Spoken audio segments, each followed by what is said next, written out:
I was certain that I was going to die and looked over at a blonde woman sitting next to me.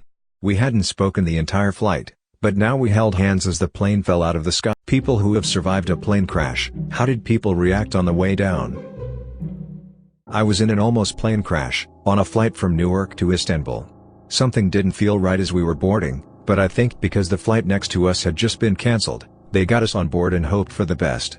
Anyhow, about 1.5 hours over the Atlantic Ocean, something seems off. Then the pilot comes on saying there is a mechanical issue and they're not sure what's going on, but to prepare for a water landing. Everyone is confused and it was dead quiet. It was also nighttime, so some people were asleep. Flight attendants start wandering the aisles more and more frequently, making us more worried since we had no idea what was going on and we didn't hear from the captain. A few minutes later, the captain comes on and says there is a problem with the engine, and they're turning around and going to attempt to make it back to land. Meanwhile, the flight attendants are rushing back and forth and trying to get people to look at the safety instructions. By this point, everyone is awake, as far as I can tell.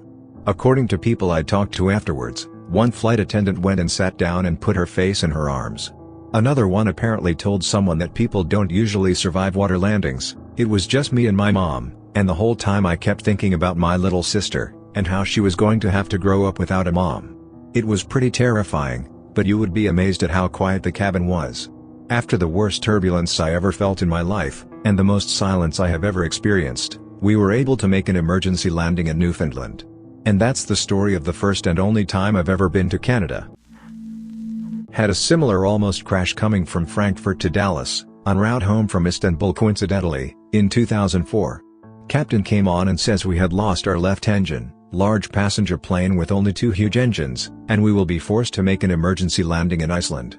Engine on the left then starts spewing fuel and oil all over the windows of the fuselage, and those of us who were awake couldn't believe our eyes. The captain then says, and I crap you not, he will be forced to land with the power of only one engine, and that he had done this in the simulator before. Once.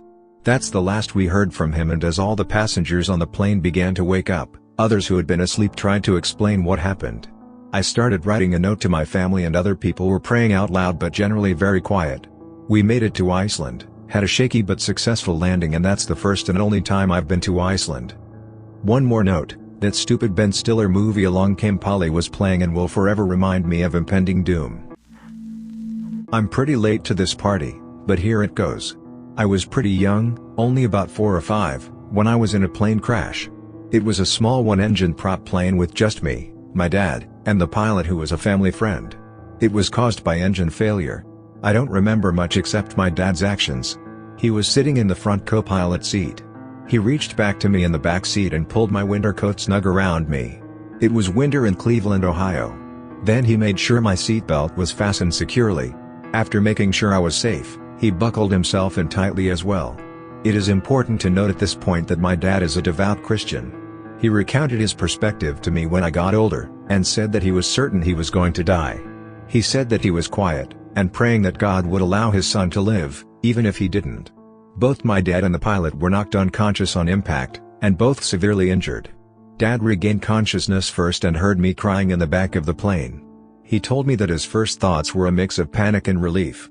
He panicked, thinking the pilot was probably dead and he has to get out of the wreckage, but he has some relief because my crying meant I was alive.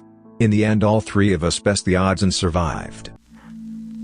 Not really a plane crash, but an emergency landing. I was on a Southwest flight landing in Minneapolis. First thing that tipped me off that something was wrong was when I checked my phone, and we were 20 minutes late and hadn't started our descent, nor had we received an announcement from the cockpit. There was nothing I could do, so I went back to reading my book. A few minutes later I saw something I had never seen before and hoped to never see again. The steward came running to the back of the plane where I was sitting, at full speed with a look of panic on his face. A minute later the steward announced that our flaps wouldn't extend and that we would have to make an emergency landing in Minnesota, after we burned off some fuel. While we burned off fuel, they had safety briefings for those in emergency rows. Since I was in the very back of the plane and had an aisle seat, I would be responsible for opening the right-hand door while the steward handled the left-hand door. I had time to get a signal and text my wife. Almost everyone else was doing the same. It was quiet in the plane, no one freaked out or panicked. During the landing they had us brace in crash positions. As for the landing itself, it was the smoothest landing I've ever had, The captain was a real pro and put the plane down with the lightest touch, even though he was way above his normal landing speed. On the way off the plane I saw him in the cockpit. He was soaked in sweat and you could tell he was physically and mentally exhausted. I think it was then that it sunk in for me just how much danger we really had been in. My landing made the evening news and I saw it on TV that night in my hotel room. Funny thing was, a few months later I received a letter from Southwest denying any emergency took place on that flight. Edit: many have asked me what I said to my wife. Basically I texted that I loved her and my newborn son with all my heart. I never text that kind of message, so she immediately asked what was going on. All I could reply was "can't talk, bad stuff," and I'd text her on the ground. She told me she never wants to get a text like that again. It was the longest 20 minutes of her life before I texted on the ground. Felt like less than a minute to me though. I finally get to tell this story. I was flying with a friend in northern Minnesota and had to make an emergency landing in a field. It was windy and as he was making the descent, gusty wind screwed him up and came down angled. When we came down, he cut his face on the console or stick, and was out of it. I was fine, got out of the plane, pulled my friend out, and we grabbed the go back from the storage area.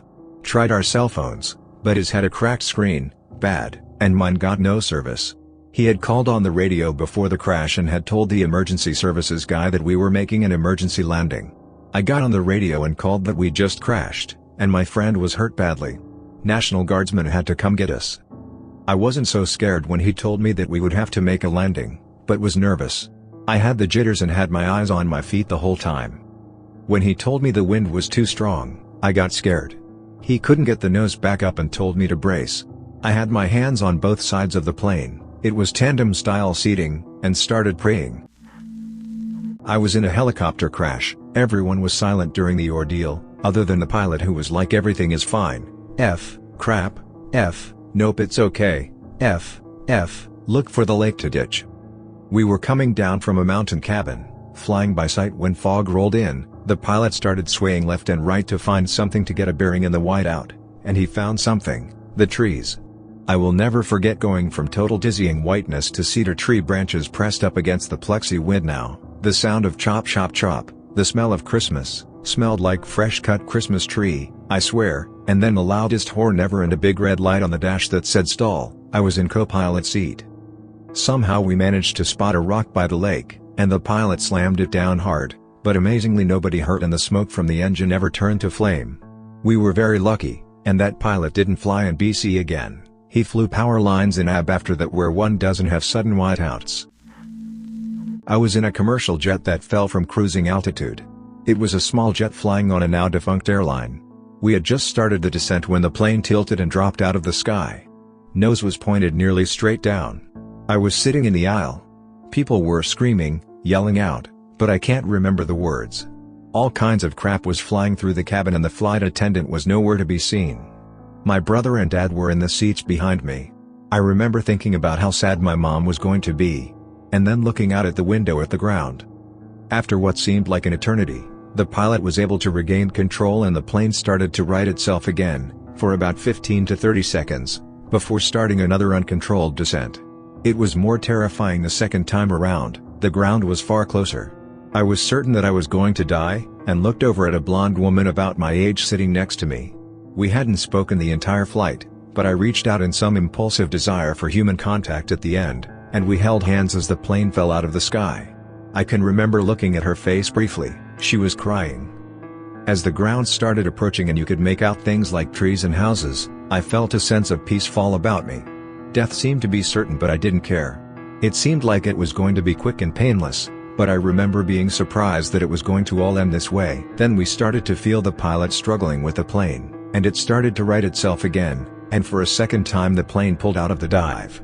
It was still incredibly bumpy, and people were crying and screaming out at every round of turbulence. Everyone was waiting for the next and final dive. When we landed, the young woman and I were still holding hands. People were dead quiet. What was surreal was that the flight attendant got on the microphone when we reached the gate and thanked us for flying on that crappy airline and hoped we would fly again. They brought a bus out and one of the pilots came out with us. He didn't say a word, but his knee was shaking uncontrollably. To explicitly answer your question, some people scream and panic in those last few minutes. Others seem to accept the inevitable. In the moment it seems like there isn't much that you can do, It's all in the pilot's hands. I hate flying now. Plane didn't crash, but I sure as hell thought it was going to. I was flying back from Colorado back home to New Jersey. Plane started to descend quickly in the middle of the flight. Everyone looks around confused. Flight attendant is talking to someone on the phone PA system, then immediately sprints to her seat and buckles in. Oxygen masks drop down. More confusion, then everyone freaks out and puts the masks on. Plane is still dropping quickly. I look around to see kids are crying. I see an older couple holding hands, and a man listening to something on his headphones. Apparently there is a channel on the radio where you can listen in on the captain's radio. I listen in and hear the captain refer to all of us as 100-something souls on board. I think that was the scariest part for some reason. I'm sure it's normal to refer to people as souls, but in that context it was haunting. Ended up having to emergency land in Chicago. Never found out why the plane malfunctioned, but we all got free drinks on the next flight. I was flying to Iraq and the C-5 caught fire. Some electrical problem, and smoke started to fill the cabin. A C-5 is a huge bird, and it's also weird because you fly facing the back. So the cabin is filling with smoke and we are somewhere over the ocean. The whole time I'm thinking, we have tons of weight and war machines in the belly, and if we hit water we are sinking immediately. Some Air Force guys are walking around the cabin and tell us to reach in the pocket in front of us to grab the oxygen bags. I was expecting a yellow cup that resembled a muzzle, but I pull out a red bag with an elastic band around the neck area. I place it over my head and pull the string, then my eyes start burning like hell. As far as the reaction from us soldiers, we were in the 82nd Airborne Infantry, so we were used to jumping out of airplanes and wanted parachutes. But obviously they didn't have that many. We were all pretty calm, this being our second deployment, the first to Afghanistan no more than 2 months prior. We were all pretty much expecting death at any moment and were joking around. I think a few of the guys were playing keep away with the airbags. We ended up making an emergency landing in Spain at an Air Force base, and had to stay for 3 days while they repaired the bird. The entire time we were on lockdown because the Air Force didn't trust infantry soldiers from the 82nd. When I was in my crash last summer, no one said anything, until the pilot said something right before the wings started to hit trees. The cockpit was silent except for the sounds of the wing, the prop hitting the ground, and the crunching of sheet metal when we ended up in the trees. Upon stopping, the silence was broken when the "everyone okay?" question started. We forced the door open, got our gear out and walked back to the shack next to the runway. Pilot was very unhappy, their personal plane was totaled, but we all walked away. My buddy and I were so hopped up on adrenaline though, it was strange. I wasn't sore until the next day, and an ER visit saying low back strain was my worst result. I'll end by saying, if you can be in one and walk away from it, do it. Beats the crap out of jumping out of airplanes or being shot at. I was involved in a ground loop that we both walked away from, and the plane remained undamaged. However, it was very close to a crash with substantial damage and injury.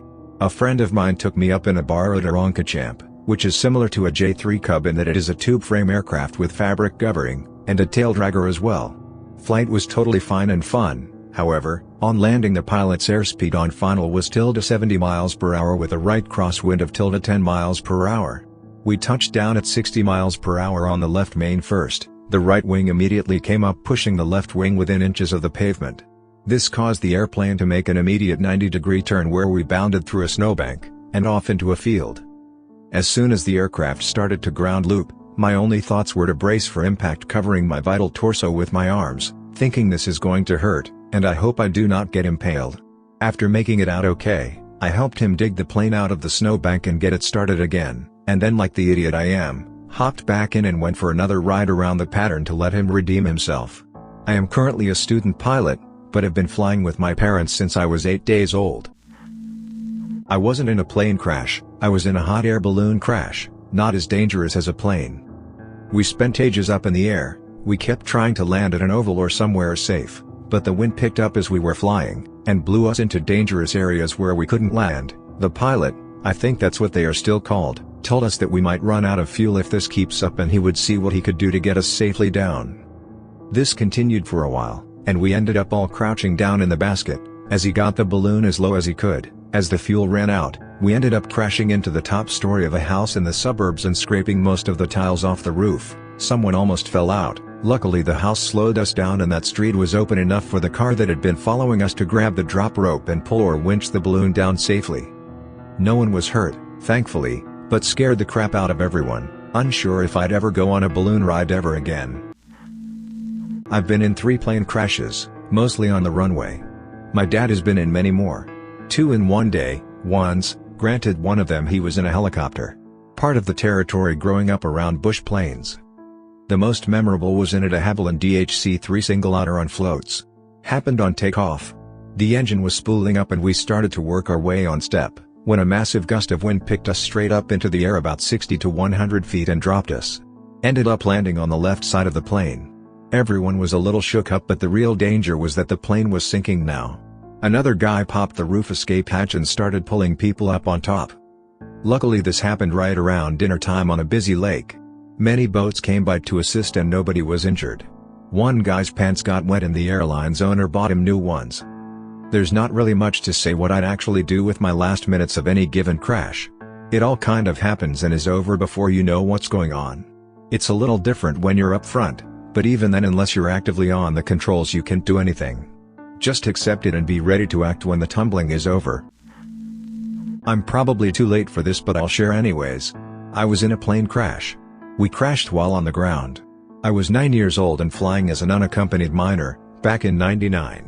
So this was the first flight of the morning leaving out of a Colorado airport in December. It had snowed the night before and the roads were pretty icy. All was fine though, they de-iced the plane and we left the gate only 10 minutes later than we should have. We get into position on the runway for takeoff, and the pilot begins taking off and getting up to speed. Instead of leaving the ground however, we slide off the runway at full speed. Everyone was screaming and losing their crap.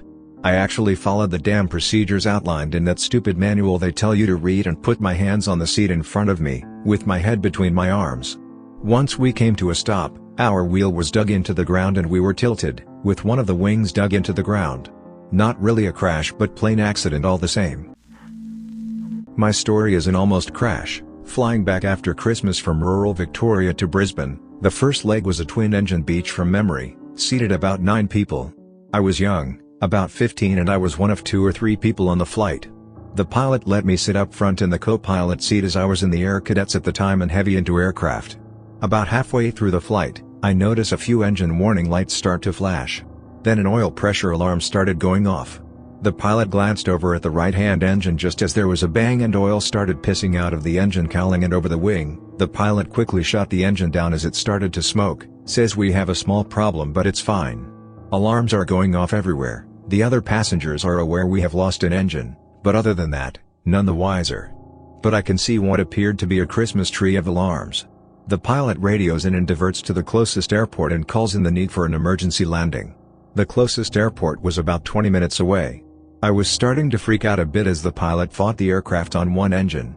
As we get closer, I glance over at the pilot and see he is filling out a F in maintenance form, strongly worded.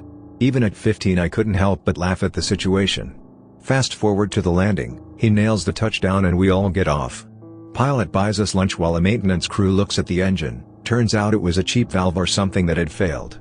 About 2 hours later we were cleared to fly and finish the trip, albeit quite nervous. Ahoy! Thanks for watching. Please subscribe us and hit the like button. Later.